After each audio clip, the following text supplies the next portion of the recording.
Hi guys and welcome to Bomb Anime. It's your girl Ruka. And Big Boy Sammy here bringing you Tokyo 24th Ward, our part 2, Hot or Not.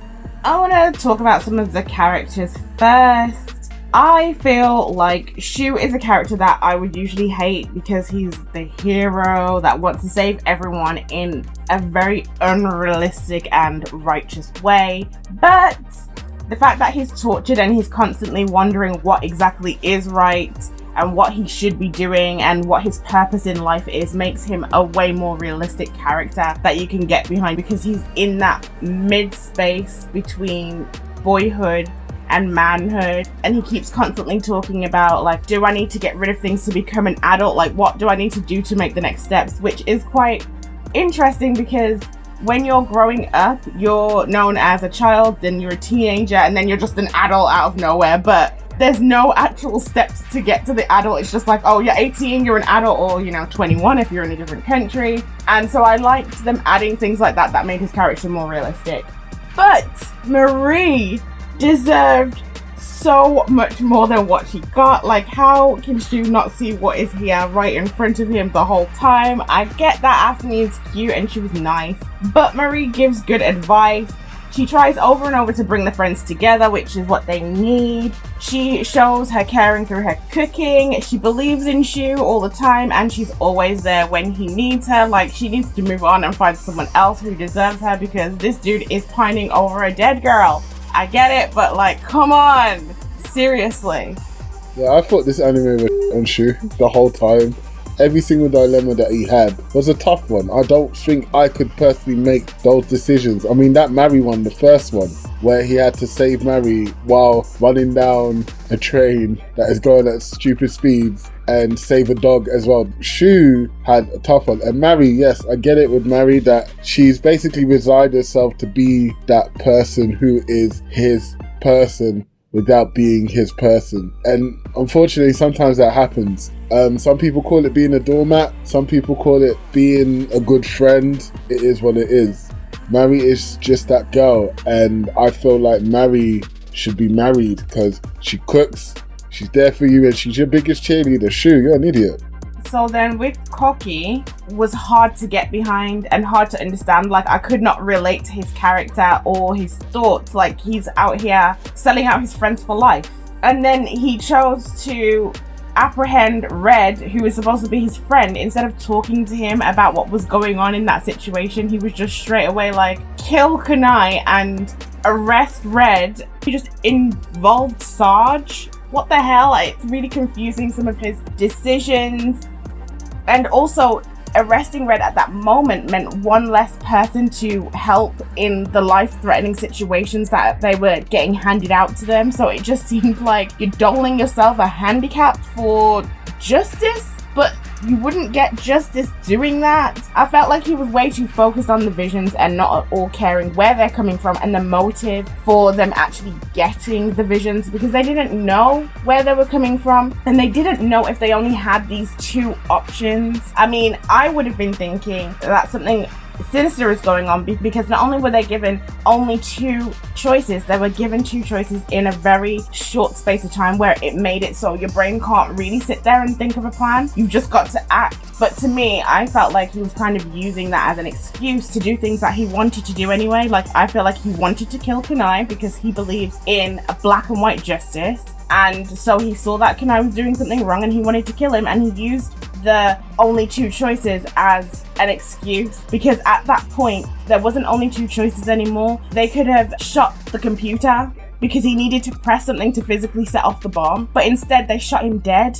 I want to look at it from a different angle. This is a coming of age story in general. All three of these guys, and Mary and even Asumi to an extent, are all growing up, and sometimes when you grow up you make silly decisions, and sometimes when you grow up you make really bad decisions. look at what happened here. He killed Kunai, I get that, and I could somewhat agree with you on him wanting to do that anyways, that kind of situation. However, if you look at like Surawagawagawa, I can never say her name, when she decided to go up to the top during the lightning storm, he was frozen still, and like to me it looked like a little kid not knowing what to do. And I feel like all of these decisions are like that. And yeah, I'm not a fan of Cole, don't get me wrong. I'm not trying to say that he's a good guy. What I'm trying to say is that he was written very well, and I can get where he's coming from if I look at multiple angles, including Ruka's.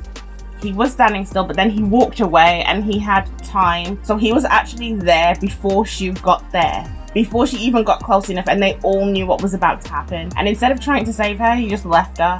Whereas Shu ran in there, risked as much as he could to save her, and then brought her back to life. She's only alive because Shu did chest compressions on her so that he could start her heart beating. You telling me he couldn't have told her not to do it? He could have, but he didn't do anything about it. I just don't really get his character. But on the flip side of that, his dad, I do understand. Oh man. Even though I don't agree with his decisions, I can understand why he was so motivated to finish the system, and also even as going as far as using his own daughter, even though I don't agree with it, I can still understand why he moved to do things like this. However, I just want to say that what happened was less about tragedy and more about stupidity. Okay, go on. Who told his wife to go running down streets and back alleys in the most dangerous area of town without telling anyone where she was going on her own, and trying to talk down a drugged, weapon-wielding person when she has no skills? When the person said, "Give me your purse," and they're holding a knife, why are you telling them, "Oh, let's talk about it"? They don't want to talk. They're past talking. Give them your purse. Like, you have it. You have the money, replace the cards afterwards, like, give the purse. Now, not only did someone else get sliced and diced for you, you still went and got yourself killed. After all that, come on now. And then your purse still got jacked. So, the unfeeling monster that I work next to has decided to take this very sad, very, very sad moment and turn it into a joke. Look, okay, It's not a joke. Watching that scene reminded me about how bad things happen to good people all the time. Yes, objectively, I guess, the unfeeling monster next to Ruka is absolutely correct.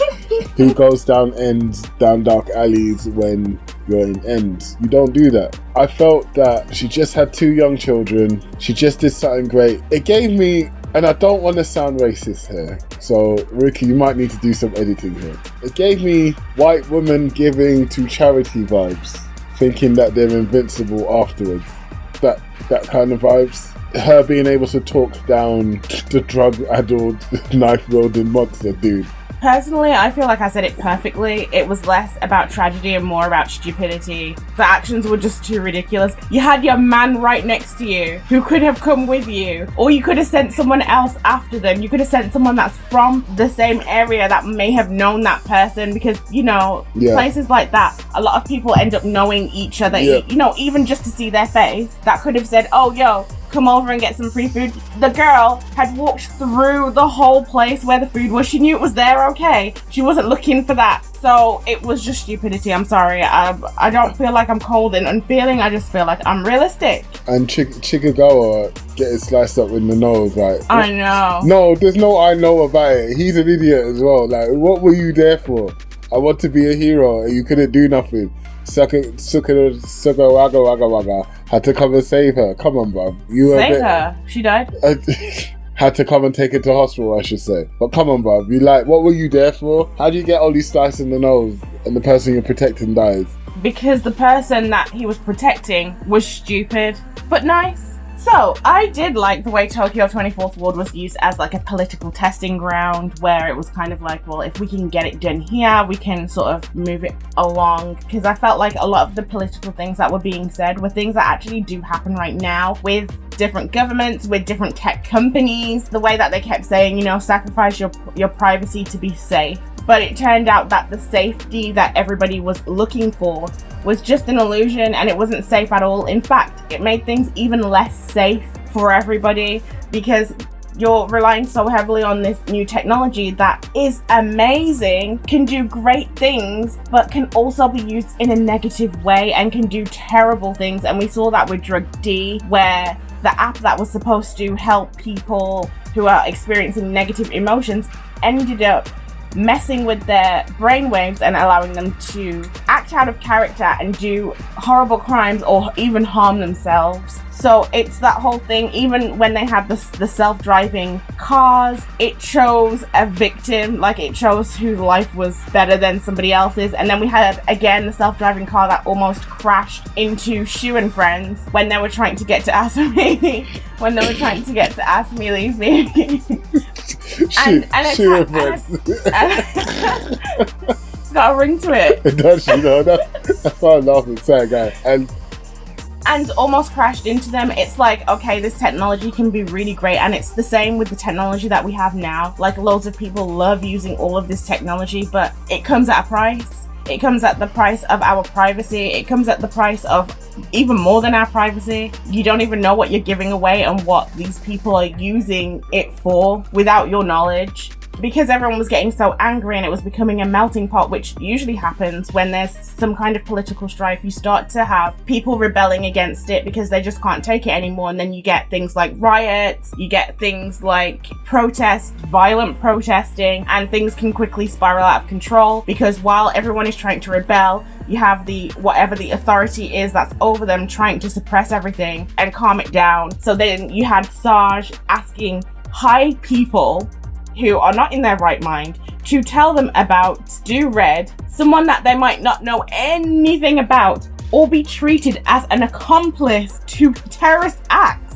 Like, that is extremely extreme. And then they even went as far as questioning Kunai's grandmother, who had dementia. Like, that, come on, like, you can't take whatever she said as gospel because she's going through some things where her mind is not always completely there. She might be forgetful, she might be confused. It's just insane. The way that they implemented these things were very realistic. Very. You can turn on the news and see this happening all day long. in any country. Like, Loads you can of countries. literally look at it happening, and you can look at it that it's happened in the past.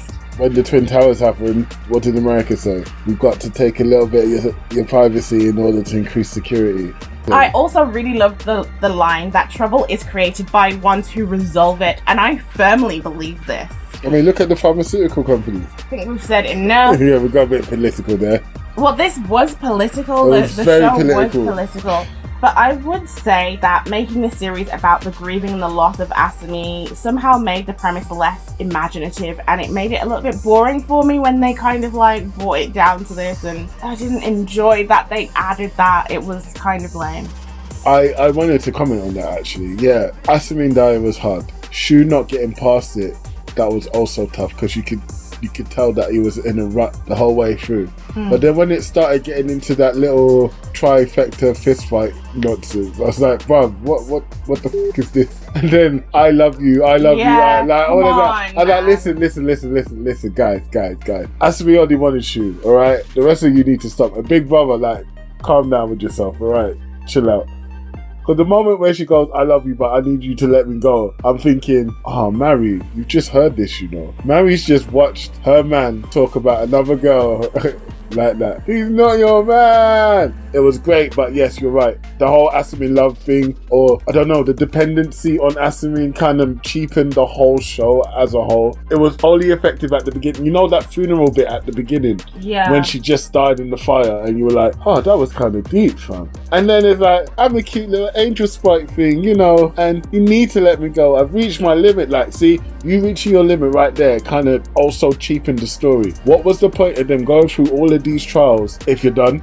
Yeah, I know. Like, why do you keep reaching out to them over and over again and also contacting them on your old number? You're a computer program, so you could have easily done it off of unknown number, and you didn't have to use your voice because, again, you're a computer program. There are so many text-to-speech voices out there. You could have used any one of them, but you didn't. So why are you out here now acting like an innocent little girl? Again, you're just a computer program. I don't want you to see me like you kind of did. Also, another thing about the whole show, which really kind of got on my nerves, but didn't at the same time. If you picked one option, people got it. But the very first thing that you did, pick neither option and create your own. Yeah. So surely that was the answer the whole way through. Like, stop trying to pick options. When they killed Kunai, like you said, well, I didn't think about shooting the computer. I was thinking, well, Koki, if you already knew that Ran was going over to see Kunai, then as soon as Ran opened the door, rush in, box him in his claw, and then take the computer away. Job done. Could have been done in any number of ways, and it just wasn't. And yeah, for me, those things did cheapen the show for me. I found the whole story of Ran and Kunai to be a little bit confusing, because for some reason art or crime is like the only way out of this poor area, which didn't make sense in the first place. And Kunai was being butthurt because he's bad at art but good at hacking. Practically speaking, hacking is better than art because it does provide more opportunities to get out of the poverty, because it's a skill that you can use in any number of areas, whereas art is just art. Like, I'm not saying art's not good, but let's look at all of the famous artists. Like, most of them were dead before they got any recognition. And he was also behind the creation of Drug D, which gives him even more opportunities because he's actually managed to infuse hacking with the brain's chemistry to create something that has the same effect as a drug. So, like, you're a freaking whiz. Like, just leave the area and do that. I believe that they weren't going for the literal. I believe they were going for the allegory that is said in most films about the poverty people, that you have to play ball or whatever, or you have to do that. And because they were very short-sighted as to how OP Kunai was, and he himself was short-sighted, I have to give them the benefit of the doubt in them thinking that this was a coming-of-age story and Kunai just made bad decisions. No, I get what you're saying, but I still think it was poorly done. So let's go with what our final verdict is.